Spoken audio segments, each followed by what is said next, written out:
São Mateus, capítulo 5. Esta é mais uma das mensagens baseadas no Sermão da Montanha, que nós estamos pregando aqui já há mais de um ano. Para quem perdeu a conta, este é o sermão número 9, baseado no Sermão da Montanha, um texto riquíssimo da Palavra de Deus. São Mateus, capítulo 5, o Sermão da Montanha tem a sua abertura, a sua introdução com as bem-aventuranças, nas quais Jesus revela o caráter dos cidadãos do reino. Na verdade, Jesus aí, através das bem-aventuranças, está fazendo uma descrição do seu próprio caráter, que deve ser refletido naqueles que se tornarão, ou naqueles que são seus discípulos. Em seguida, a descrição do caráter dos cidadãos do reino, Jesus faz essas duas declarações metafóricas, tão significativas e tão expressivas. Vamos ler capítulo 5, a partir do verso 13. Deixa eu pedir para o meu amigo do som, é o Alan que está aí, me dá um pouquinho de retorno, Alan, por favor. Capítulo 5, vamos lá. São Mateus, capítulo 5, a partir do verso 13, diz assim: Vós sois o sal da terra. Ora, se o sal vier a ser insípido, como lhe restaurar o sabor? Para nada mais presta, senão para, lançado fora, ser pisado pelos homens. Vós sois a luz do mundo. Não se pode esconder a cidade edificada sobre o monte, nem se acende uma candeia para colocá-la debaixo do alqueire, mas no velador, e alumia a todos os que se encontram na casa. Assim, brilhe também a vossa luz diante dos homens, para que vejam as boas obras e glorifiquem o vosso Pai que está nos céus. Eu peço que você permaneça com a sua Bíblia aberta aí nesse texto, porque nós vamos voltar ao texto algumas vezes ainda. Jesus então apresenta essas duas metáforas. Vejam que não é uma comparação, não é uma símile. Jesus não está dizendo, vós sois como o sal, vós sois como a luz. Não, é uma metáfora. Jesus diz, vós sois o sal, vós sois a luz. E essas metáforas, elas certamente atingiram em cheio os ouvidos e a mente dos seus ouvintes ali, daqueles que estavam presentes.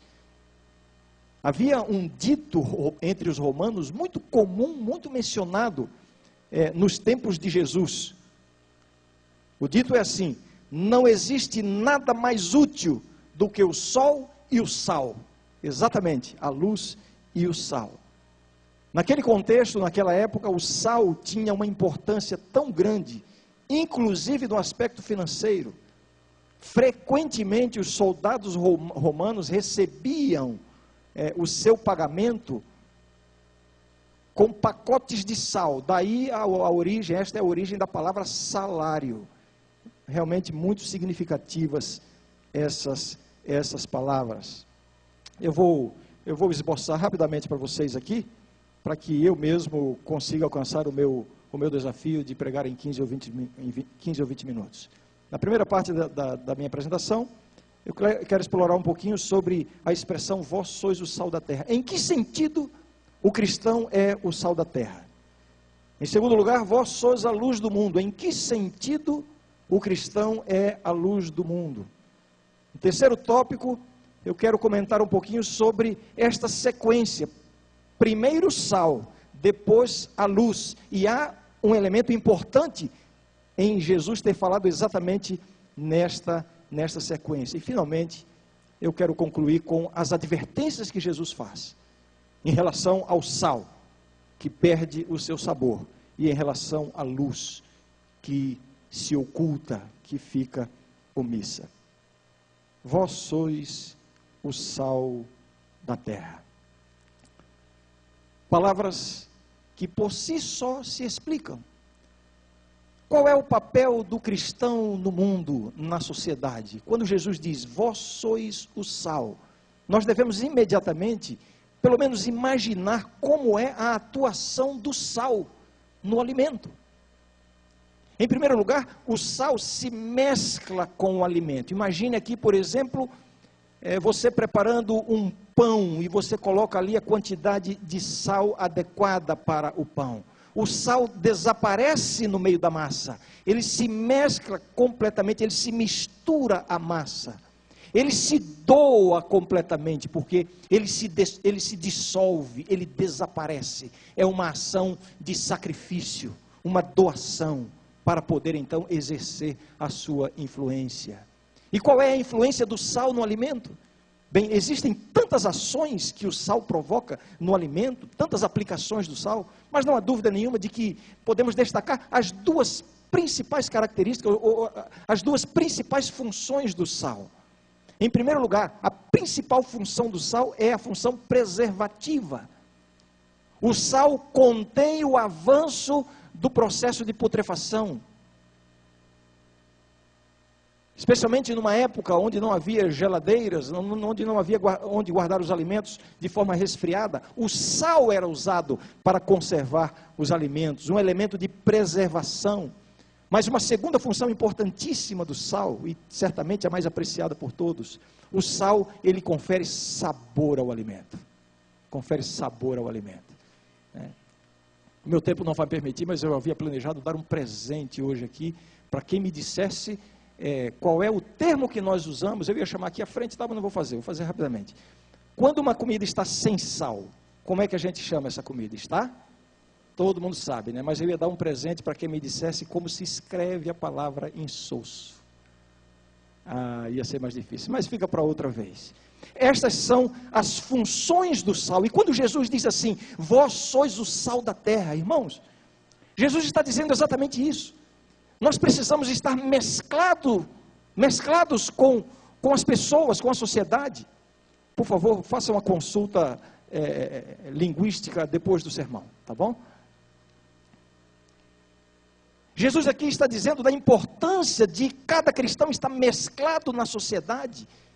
Um equívoco que muitos cometeram na história do cristianismo e também na atualidade, é o de pensar que para vencermos as tentações do mundo, precisamos nos isolar do mundo.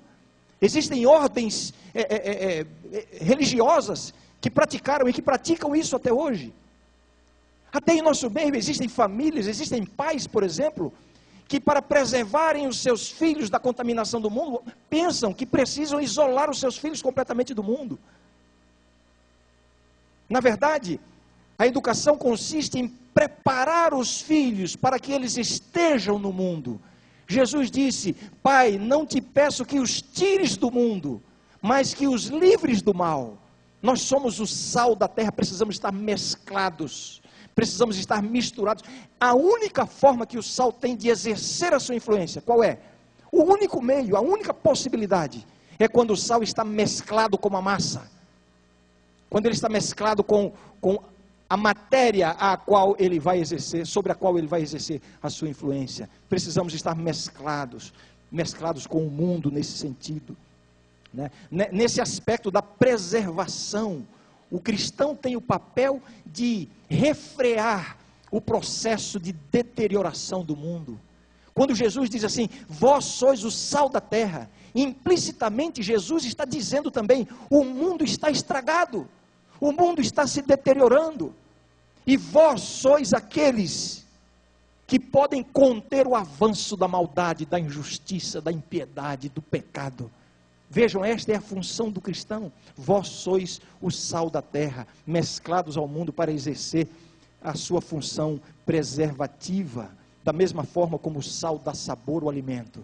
O cristão, o verdadeiro cristão. Irmãos, a minha mensagem de hoje é, antes de qualquer coisa, uma advertência para cada um de nós.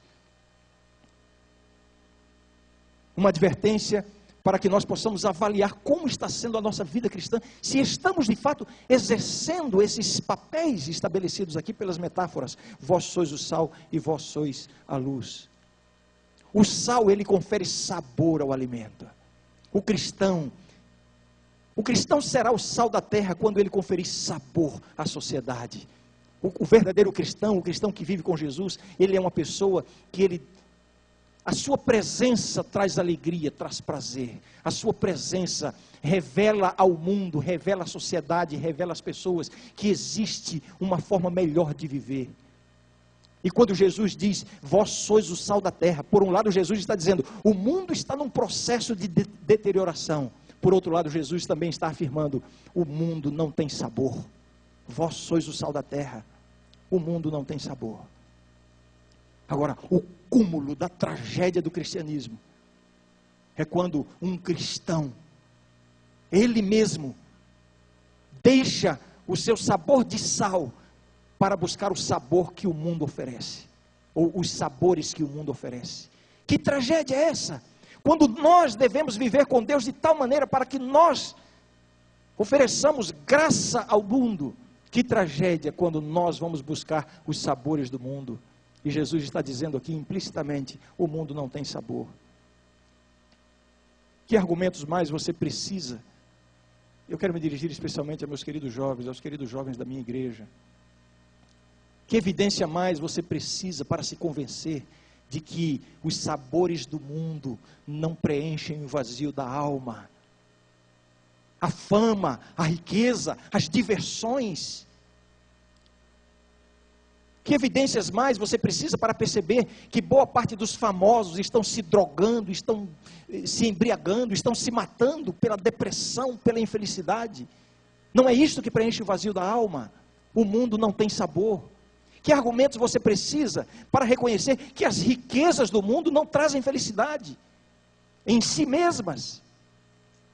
Que argumentos você precisa para se convencer de que as diversões do mundo só servem para uma coisa, aumentar o vazio que há no coração humano? Me diga aí, meu jovem, o que sobra depois de uma noite na balada, além de algumas histórias fúteis para compartilhar com os amigos e um grande vazio na alma? Vós sois o sal da terra. Não busque os sabores do mundo. É isto que Jesus está dizendo com esta primeira metáfora. Mas em seguida Jesus diz, vós sois a luz do mundo. Vós sois a luz do mundo. É um reforço do que Jesus disse através da metáfora do sal, mas não é apenas um reforço. Jesus aqui está mostrando uma dimensão diferente, complementar. Vós sois a luz do mundo. Qual é basicamente a função da luz? O que a luz faz, primariamente? Primeira coisa que a luz faz, dissipa as trevas. A luz dissipa as trevas sem nenhum esforço. Porque as trevas são nada mais, nada menos do que ausência de luz. A presença da luz dissipa as trevas. Existem cristãos na igreja que estão fazendo muito esforço para dissipar as trevas da igreja. Se precisar fazer esforço, é porque não há luz. É possível que estes mesmos estejam em trevas. Vós sois a luz do mundo.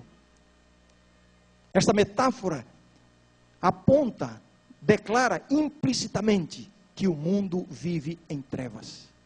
Vós sois o sal, o mundo está se deteriorando, o mundo não tem sabor. E o cristão exerce um papel preservativo de conter o avanço do mal. O cristão dá sabor ao mundo, à sociedade.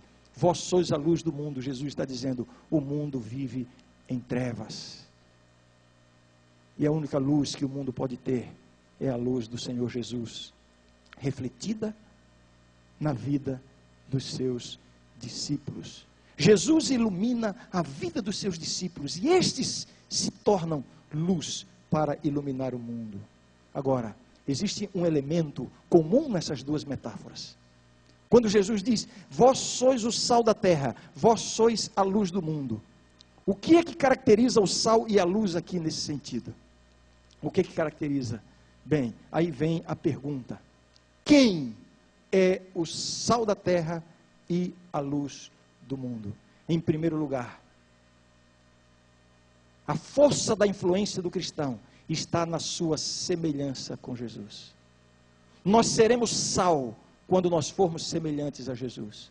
Quando Jesus diz, vós sois o sal, vós sois a luz. A quem Jesus está se dirigindo? Não precisamos imaginar o que passava na mente de Jesus, basta olhar o texto.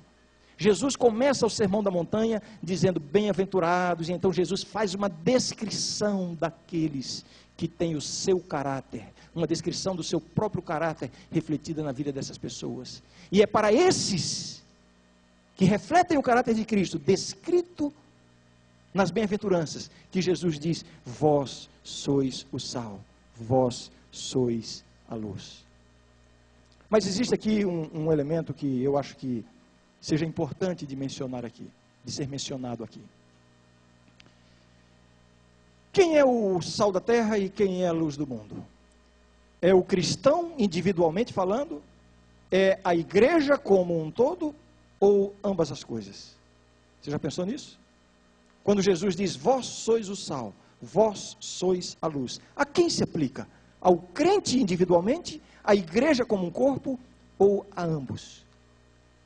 Eu estou falando isso aqui porque eu preciso chamar a sua atenção para uma tendência do cristianismo na atualidade, em relação a essa interpretação. Uma tendência do cristianismo de aplicar essas metáforas à igreja como um corpo. A igreja é que deve ser o sal da terra, a igreja como um corpo é que deve ser a luz do mundo. E esta é a base que tem levado muitas ramificações do cristianismo a se envolverem diretamente nas ações sociais, nas ações políticas e governamentais, tentando interferir como um corpo, como igreja, nas decisões do governo, na política, enfim. E qual é o argumento bíblico para isso? Bem, olhemos para o Antigo Testamento. Vemos aí a ação da maioria dos profetas interferindo diretamente na vida da nação e na vida dos reis. Então a igreja também deve agir diretamente na vida da nação, na vida do governo. No entanto, essa é uma interpretação completamente equivocada. No Novo Testamento você vê um quadro completamente diferente. No Antigo Testamento, o povo de Deus, digamos, a igreja de Deus, era uma nação. Não havia nenhuma distinção entre igreja e Estado. No Novo Testamento, o povo de Deus não tem relação com raça, nem com nacionalidade. Portanto, se descaracteriza completamente esse aspecto de nacionalidade. Você não vai ver no Novo Testamento o apóstolo Paulo, ou qualquer um dos outros apóstolos, fazendo qualquer movimento social, incentivando ou provocando qualquer reforma política, ou qualquer engajamento político. Nós estamos vivendo um ano eleitoral, e é bom que tenhamos isso em mente. Quando Jesus diz, vós sois o sal da terra, vós sois a luz do mundo, não vamos confundir as coisas. A igreja tem outro papel. O papel da igreja é pregar o evangelho. O papel da igreja não é ter envolvimento político, não é assumir partidarismo político, não é dar apoio político a esse ou aquele candidato. Não é este o papel da igreja. Agora, quando Jesus diz, vós sois o sal da terra, vós sois a luz do mundo, ele está se dirigindo a cada indivíduo na igreja. Aí sim, existe o papel a ser desempenhado. O papel de preservação da sociedade, de iluminar o mundo. E isso deve acontecer em todas as esferas da sociedade, inclusive nas esferas políticas governamentais. Se você tem vocação para isso, vá em frente. Ilumine o mundo. Seja o sal da terra, neste meio em que há tanta corrupção. Enquanto eu preparava isso aqui, eu procurei ver na história recente dos últimos séculos no cristianismo, e percebi algo interessantíssimo. A maioria das grandes reformas sociais, a abolição da escravatura na maioria dos países, enfim, a prática da justiça, né, superação das injustiças sociais, na grande maioria desses grandes movimentos, em grande parte das nações, havia por trás um cristão ou alguns cristãos que estavam inseridos no meio político, exercendo o seu papel de sal da terra, para conter o avanço da impiedade, da injustiça, da corrupção. Este é o papel do cristão. Vós sois o sal da terra, vós sois a luz do mundo. Por que Jesus apresenta nesta sequência? Irmãos, vocês estão vendo que eu estou tentando ser rápido aqui, né? Espero que esse meu esforço não prejudique a apresentação e a compreensão dos principais tópicos que eu trouxe para dividir com a minha querida igreja. Vós sois o sal da terra, vós sois a luz do mundo. Poderia Jesus ter dito isso de maneira invertida? Vós sois a luz do mundo, vós sois o sal da terra? Aparentemente sim, mas quando nós percebemos exatamente qual a função exercida pelo sal e pela luz, tanto pelas matérias, literalmente falando, quanto pela matéria metafórica, o cristão como sal e como luz, nós vamos perceber que Jesus usou a sequência certa. Antes de ser luz, nós temos que ser sal. Antes de desempenhar o nosso papel como luz do mundo, nós precisamos exercer a nossa função como sal da terra. Por quê? Qual a explicação para essa declaração? Primeiro sal, depois luz. O sal exerce uma influência,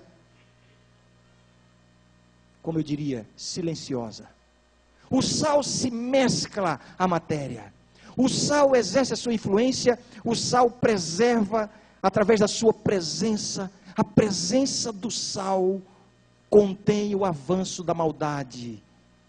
Uma presença silenciosa, uma presença que não é visível. Irmãos, quando um cristão chega numa rodinha de amigos, até a linguagem que estava sendo usada vai ser diferente. A presença do cristão impõe através do respeito, da admiração, uma mudança de atitude. O mal é contido. Quando você chega numa rodinha e os seus amigos continuam falando palavrões, bem, talvez você esteja mais parecido com a terra do que com o sal, porque o sal contém o avanço da maldade. Se a sua convivência com os seus amigos não os tem levado a uma busca maior da santidade, do conhecimento de Deus, é porque talvez você esteja mais parecido com a terra do que com o sal. O sal, ele se mescla e exerce essa influência, uma influência que preserva, uma influência que dá sabor, uma influência que agrada. O cristão, quando está no meio das pessoas, as pessoas vão admirá-lo, porque ele traz sabor, ele apresenta uma nova perspectiva de vida, de felicidade, de alegria. E isso chama a atenção das pessoas, isso atrai as pessoas. E as pessoas são tão atraídas que vão querer saber o que você tem de diferente. Escuta, o que você tem de diferente? Por que você é assim? Você está exercendo o seu papel de sal e inevitavelmente as pessoas vão sentir o sabor e vão querer saber que sabor é esse. Ontem minha mãe fez um bolo e ela fez um desafio lá em casa para a gente adivinhar o que ela tinha colocado de especial naquele bolo. Depois de muitas tentativas nós conseguimos adivinhar. É isso que acontece na vida do cristão.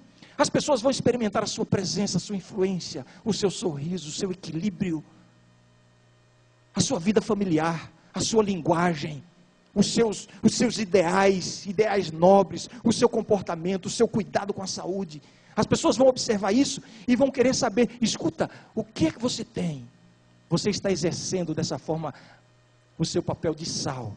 Mas agora é o momento de você iluminar. Quando as pessoas dizem, o que é que você tem?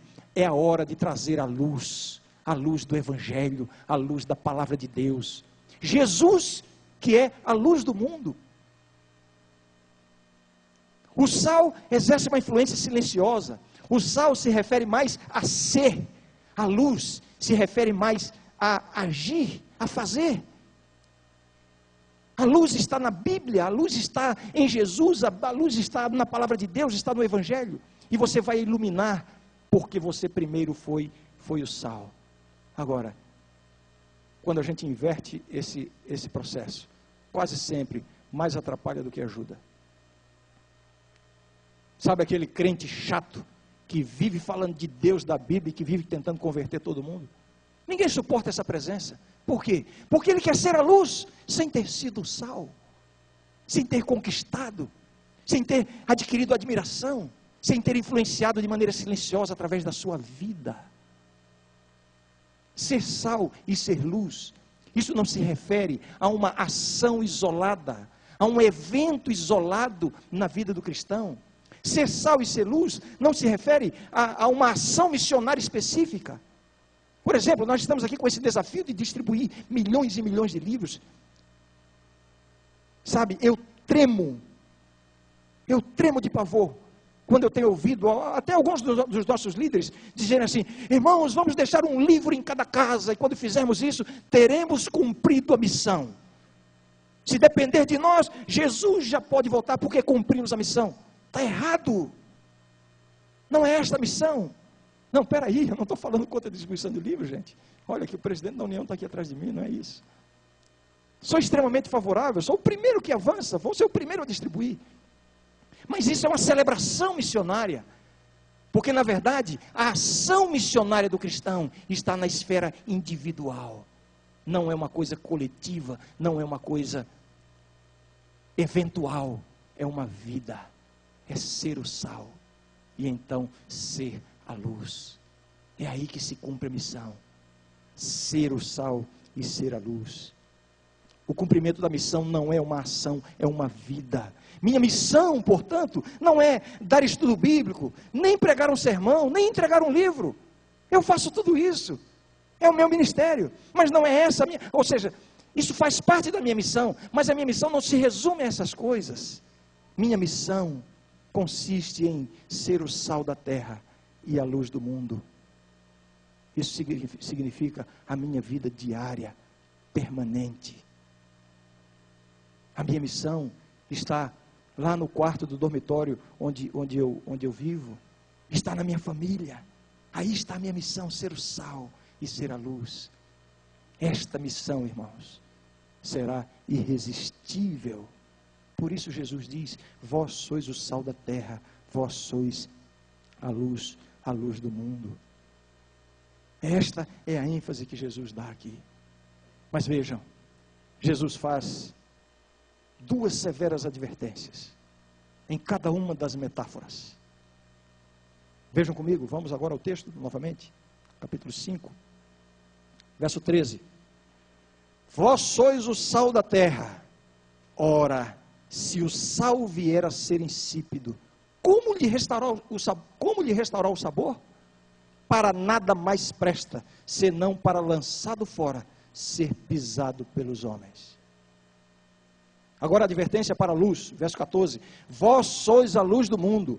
Não se pode esconder a cidade edificada sobre o monte, nem se acende uma candeia para colocá-la debaixo do alqueire, mas no velador, e alumia todos os que se encontram na casa. A primeira advertência para o sal. Qual é a advertência que Jesus está fazendo aqui?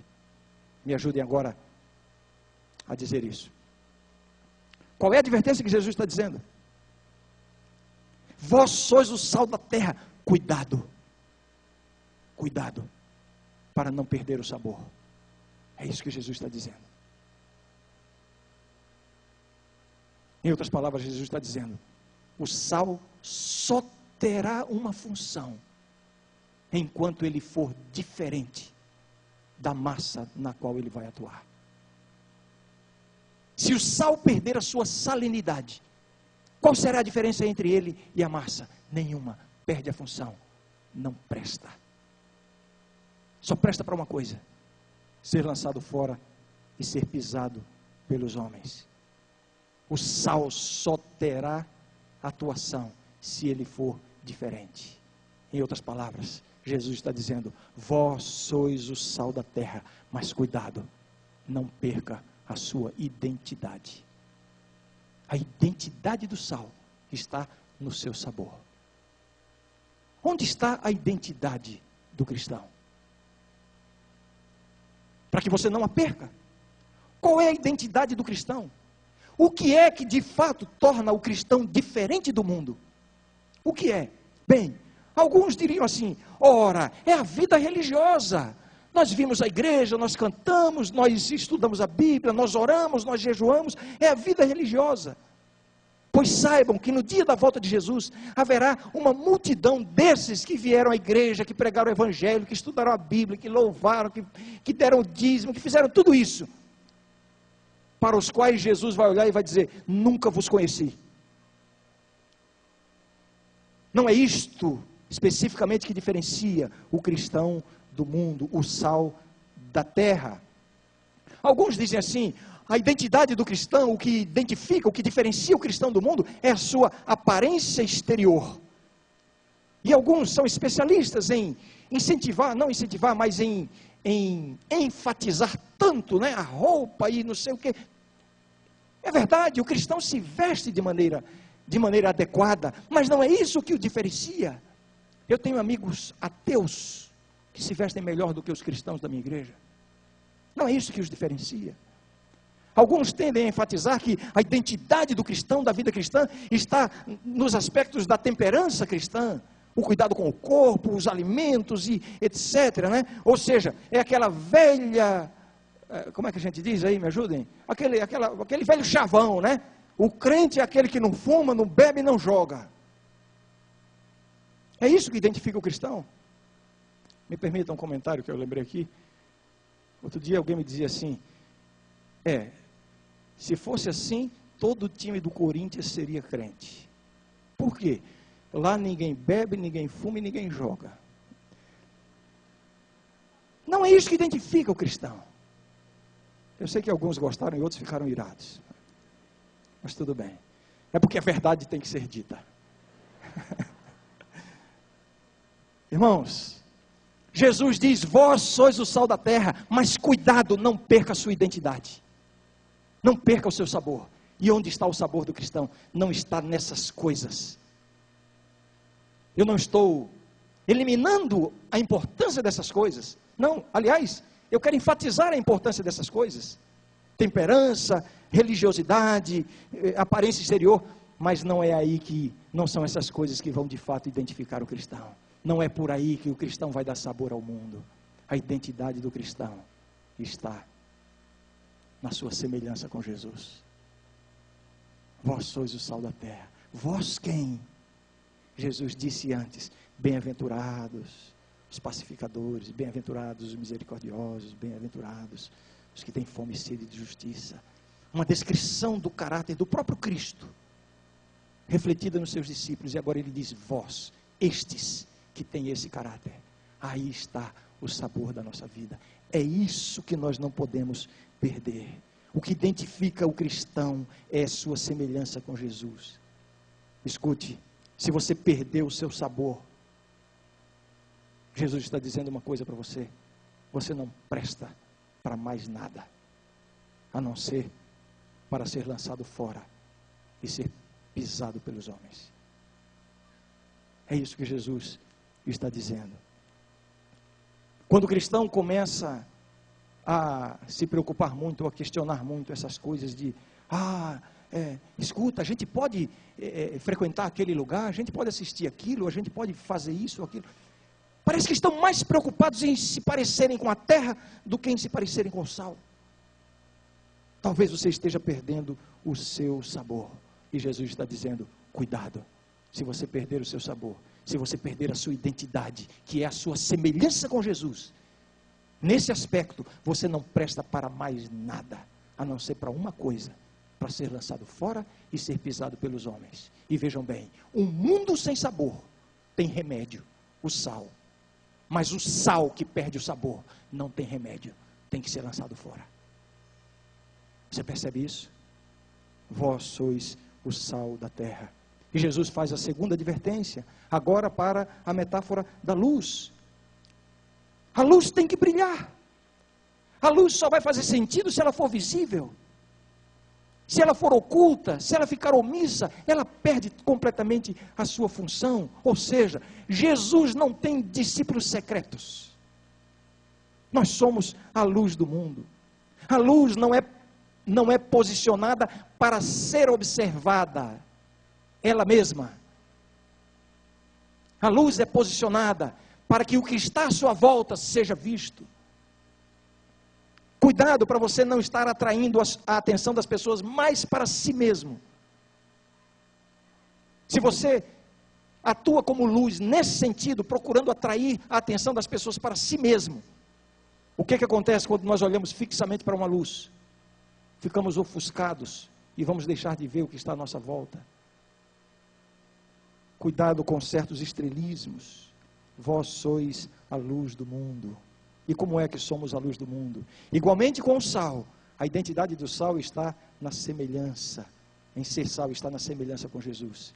A identidade da luz é a mesma coisa, porque nós não temos luz em nós mesmos. Jesus disse: eu sou a luz do mundo. Mas como? Se aqui ele está dizendo, vós sois a luz do mundo. Mas ele disse, eu sou a luz do mundo. É que nós só seremos luz em Cristo. Irmãos, aqui está a obra missionária mais completa, mais irresistível, mais atraente, mais convidativa. É quando nós alcançarmos uma semelhança com Cristo tal, que a nossa presença, a nossa simples existência, vai funcionar como o sal da terra e a luz do mundo. Eu quero terminar lendo o verso que é de fato, na verdade, a conclusão desta perícope, desse texto que nós lemos, o verso 16. Jesus diz assim, Jesus encerra esse argumento, dizendo assim, assim brilhe também a vossa luz diante dos homens, para que vejam as vossas boas obras e glorifiquem a vosso Pai que está nos céus. Aqui está a sequência. A luz, boas obras, a glória de Deus. Nós somos a luz do mundo. As pessoas verão as nossas boas obras. Deus será glorificado. Primeiro, somos a luz do mundo, para depois as pessoas verem as nossas boas obras. Nós temos uma tendência terrível de inverter essa sequência. Queremos chamar a atenção das pessoas para as nossas boas obras. Sabe o que vai acontecer? Se chamamos a atenção das pessoas para as nossas boas obras, o final é que Deus será desonrado e não glorificado. E essa tendência é uma tendência individual e uma tendência, eu diria, institucional também. É um erro quando nós, como igreja local, organização, começamos a nos vangloriar demais nas nossas boas obras, chamando a atenção das pessoas mais para as boas obras do que mesmo para a preocupação em sermos a luz do mundo. Este é o único caminho, a única forma de permitirmos que Deus seja glorificado através da nossa vida. Eu termino deixando o desafio. O desafio para buscarmos essa semelhança com Jesus. E nós temos um termômetro para medir o nosso progresso nesse sentido. O termômetro é qual é a influência que estamos exercendo sobre as pessoas. Se os seus amigos, se os seus colegas de classe, se os seus companheiros de quarto, se os seus vizinhos, se os seus colegas de trabalho, se os seus superiores e os seus subalternos não se sentem atraídos a Cristo através da sua influência, é muito provável que você é um sal que perdeu o sabor e uma luz que está debaixo da mesa. Que Deus nos proteja deste equívoco. Amém.